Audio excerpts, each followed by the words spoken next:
Hi, I'm Mark Soltau for the Buck Cardinal Club, and we're here with Dana Sorensen, softball class of 2004, 2015 inductee into the Stanford Athletics Hall of Fame. Congratulations. Thank you. One of the best softball pitchers in Stanford history, school best 1.05 ERA. Your record was 105 and 34, three-time All-American, led the team to 2 World Series berths.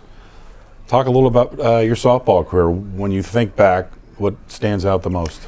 It has to be being part of the first team to ever go to the World Series. When I stepped on campus, I mean, we had a good program. We were just kind of cracked the top 25, but we hadn't been regional champion. We haven't been in the World Series. So being part of somebody to do something for the first time, I think is unbelievably rewarding.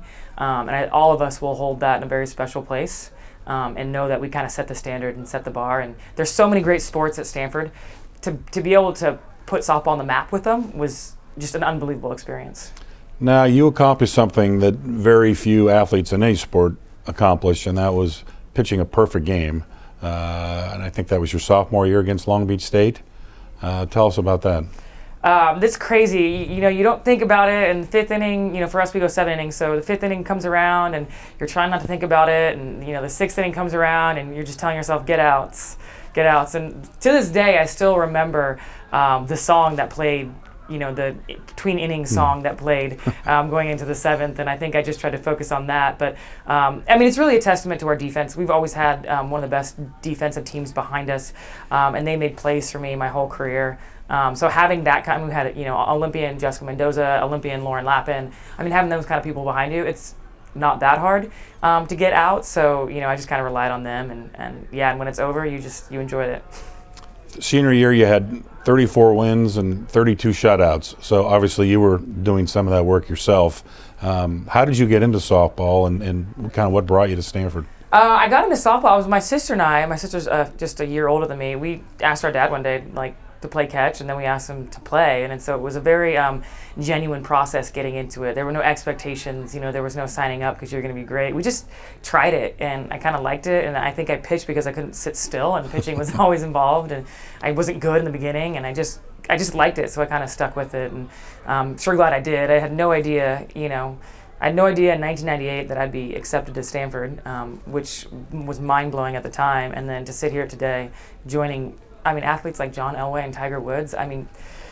It's absolutely crazy to be sitting here joining their club, and as well as Gunna and Nicole being inducted this year, and Tara and Matt. Oh my gosh, it's mind-blowing sometimes.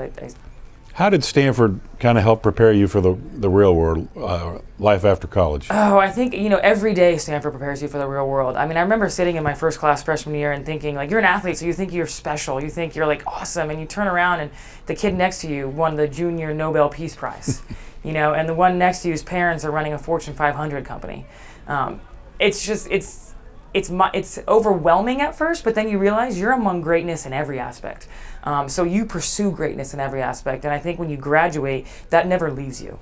Whether it's athletes you're training next to in the weight room, whether it's kids in the classroom that are going on to become, senators and top-notch lawyers and doctors, and you're just surrounded by that culture, and that culture stays with you. And when you leave this place, you want to honor Stanford, and you want to be able to live up to the degree that you were blessed to be a part of. And I think that's just, we have such a strong culture here on this campus that will never leave anybody. It's such a special place. Tell us what you're doing today.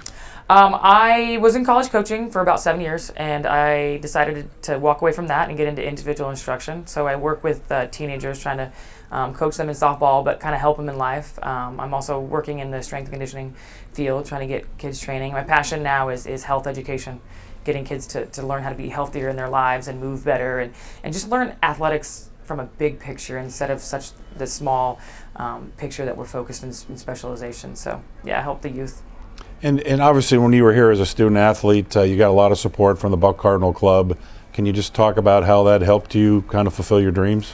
I would not be here if it were not for them. I remember writing my letter to the Kimball family every year, thanking them for their endowment and their scholarship. And, people used to jokingly ask me, oh, did you go to all your classes? You must have slept through some. And I never did, because somebody was generous enough to give me the opportunity to be on campus. And I wanted to fulfill that for them, and I wanted to hold up my end of the bargain and go to class and learn and become a better person, because the people that donate to the Buck Cardinal Club and endow so many scholarships are just wonderful people that are giving back for no other reason than to share the Stanford dream and the Stanford vision and to help change the world, because Stanford people change the world. And so I still hold the Kimball family, who were my endowed scholarship donors, close to my heart, and will be forever grateful for them. They changed my life.